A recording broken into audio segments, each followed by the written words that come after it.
TDP MLA అభ్యర్థుల రెండో జాబితా ఇవాళ రిలీజ్ కాబోతుంది. దాదాపు 30 మంది అభ్యర్థులతో లిస్టు విడుదల కానుంది. ఇందులో జనసేన, బీజేపీ ఏ స్థానాల్లో పోటీ చేస్తారన్న దానిపై స్పష్టత వచ్చింది.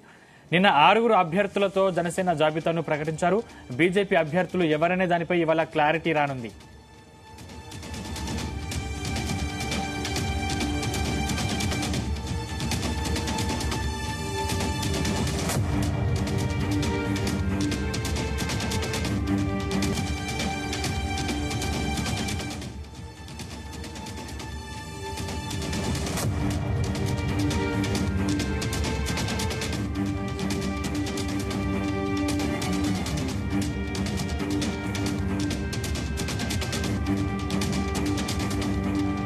మరోవైపు ఇవాళ గంటా శ్రీనివాసరావు తన నివాసంలో కీలక సమావేశం నిర్వహించబోతున్నారు. తన రాజకీయ భవిష్యత్తుపై కీలక నిర్ణయం ప్రకటించనున్నారు.